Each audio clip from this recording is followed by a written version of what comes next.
Bom, dando continuidade, né, como eu falei, o vídeo fica cortado.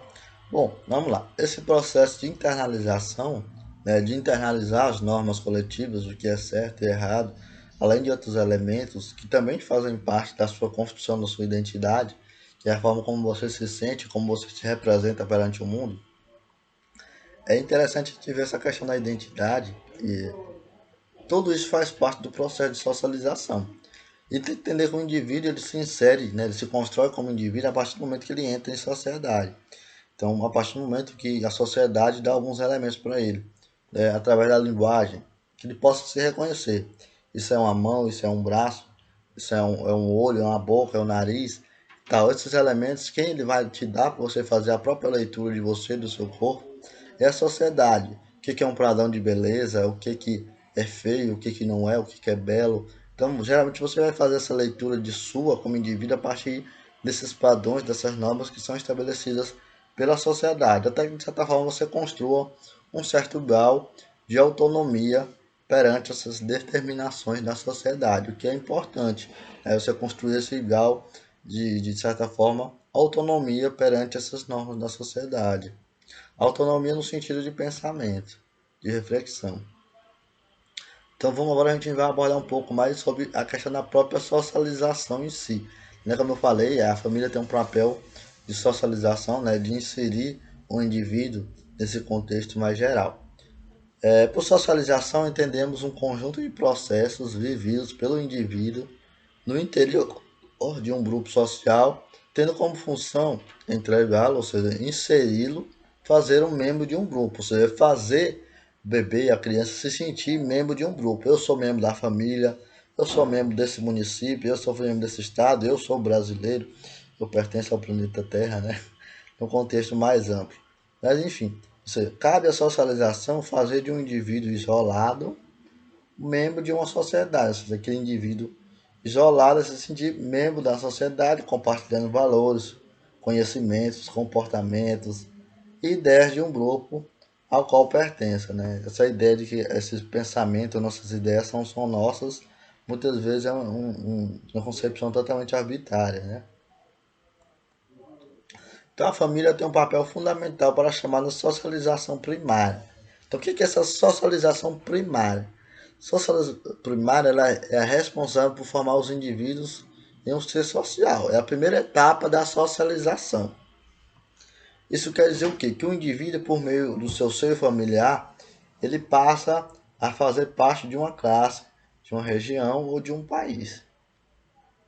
Como eu falei, é a família que insere, né? Eu sou pertencente à família, sou filho do meu pai, da minha mãe, eu faço parte de Niquelândia, não. Então, essa socialização primária é feita pela família em si.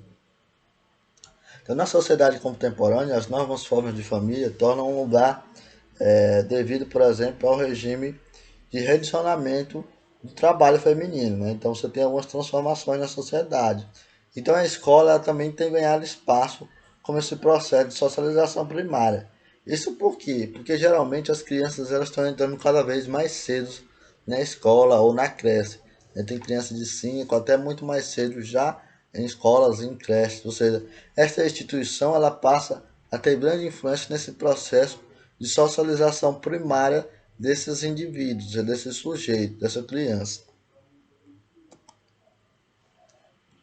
Há inclusive né, uma transmissão é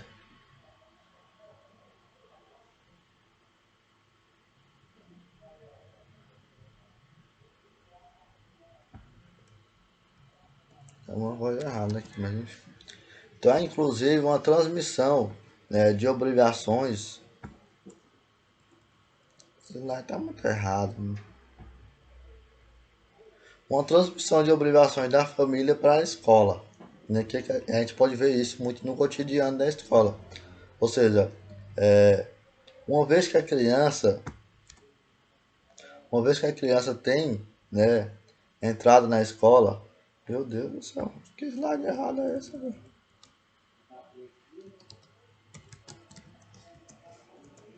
Tem ingressado na escola cada vez mais cedo, no universo escolar, né, por diversos membros, então cada vez mais a escola tem constituído essa nova característica de socialização primária, ou seja, de inserir esse indivíduo.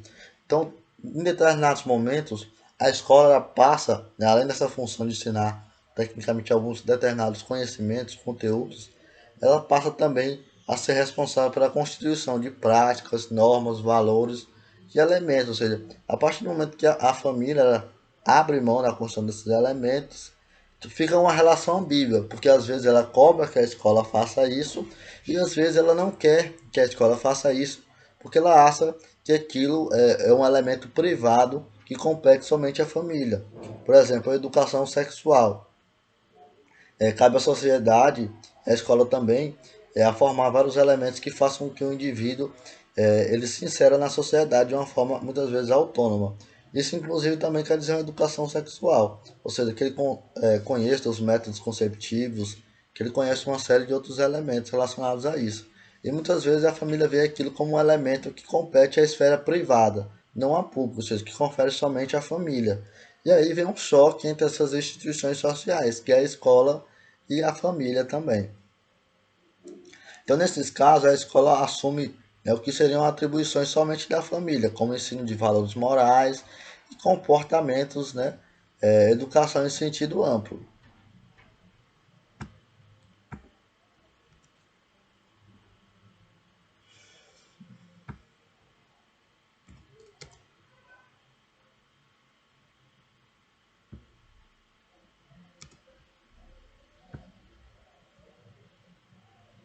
Eu acho que esse slide aqui eu fiz de noite, aqui, porque ele saiu meio...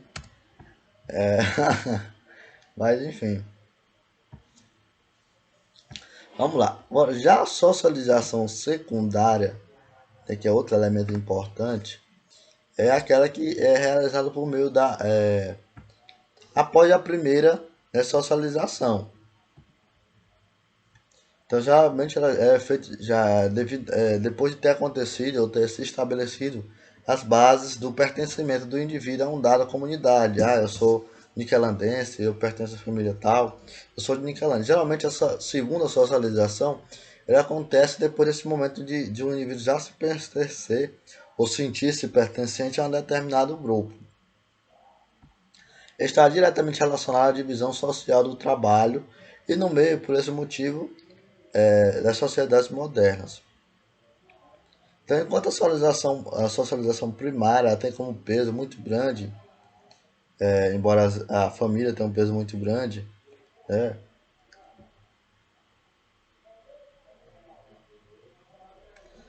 na socialização secundária, você tem a entrada aí de outros grandes agentes, como, né, o trabalho, o ensino fundamental, o ensino médio, você tem outras instituições, a igreja e tal, que passam esse processo de socialização. Que depois eu tenho que arrumar esse slide aqui, que está muito doidão. Então, a socialização secundária, ela demonstra que o processo de socialização do indivíduo é permanente, ou seja, começa na infância e vai até o resto da vida. Então, desde que o indivíduo nasce, ele passa a se inserir na sociedade, ele continua nesse processo de socialização até o resto da vida. Então, enquanto ele vive, ele está interagindo com outras pessoas. Embora algumas pessoas não gostem de socializar, né? Então, na sociedade contemporânea, que a gente tem novas famílias, tornam um lugar. Então a gente tem várias configurações. Então na próxima aula a gente vai falar um pouco dessa configuração da família e de como a família foi alterando essas várias configurações de elementos ao longo do tempo, esses diferentes tipos de família. Basicamente, aproximadamente a gente vai abordar isso, né? Os diferentes tipos de família e as suas configurações. E aqui eu trouxe mais uma atividade para você fixar alguns elementos ou conceito básico, né? Então, a primeira, quais as funções sociais da família? Então, aqui é uma das primeiras questões que a gente aborda, né? Então, além dessas características biológicas que eu falei, aqui vem a questão social, né? Então, qual é o papel social da família? Então, o papel social da família, além desse, é o início do processo de socialização. Então, cabe à família, né, assumir papéis sociais, que são o quê?